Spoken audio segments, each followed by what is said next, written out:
served by Billy Black HVAC and Carrier. Welcome back, Valley viewers. We will get to those storms affecting California, but right now I want to bring your attention down to the East Coast as we look at Florida right now, looking at a large line of thunderstorms affecting their area. A lot of flooding in that region as we continue to go throughout the rest of the week. But then when we take a look out there towards the East Coast, or West Coast rather, we see that those storms forecasting still to have several inches of snow, several inches of rain and ice along the way. But how is that affecting us downstream here in the Concho Valley? Well, right now we are seeing a lot of cloud cover starting to move into our area, and those are going to be really increasing those chances for to alleviate some of those drought conditions we've been dealing with later on in the week.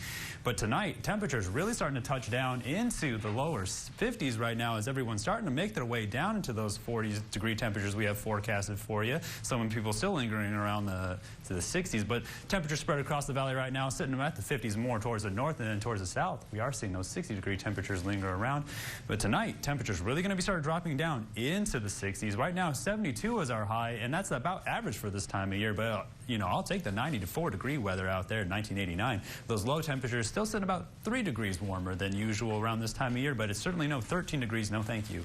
But tonight, those temperatures really going to be dropping down again as we look at that temperature trend from the 70s down to the 50s, up back into the 70s, and then right back down into the 40s, and then it's going to be making their way up into the 60s tomorrow.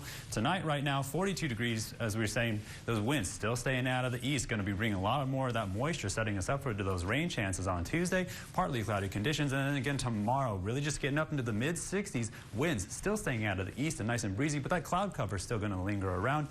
And we start to take a look at some of those things that are going to be affecting us right now. That storm that's going to be sitting off the south coast right there in the Gulf Coast region, going to move out as we take a look right over here to the Rocky Mountain region. That's what's really going to be affecting us later on this week. You will see those temperatures drop down, and then there on Tuesday, going to be sitting off to the east of us as that storm pushes out. Look at the size of that storm really forming up over the Rocky Mountains. That's what's going to push into our region by Thursday, increasing those rain chances, maybe give us a little bit of a break from that drought. That's going to quickly push off. Look at how large the storm starts to form as it makes its way out of the region. And that's what's going to increase those chances again there on Friday. A lot of that colder weather sitting right there over the Rocky Mountains, sort of that New Mexico region, that's going to push off, drop those temperatures down for our weekend, and then that's quickly going to move out of our area and then going to keep things cool moving into next weekend. But those winds really staying easterly for the most part, and then you're going to quickly see as it stays southerly, it's going to bring a lot of warm, moist air up into the area. And if you have any interest in becoming a storm spotter, Tom Green County going to be hosting that at the San Angelo Emergency Operations Center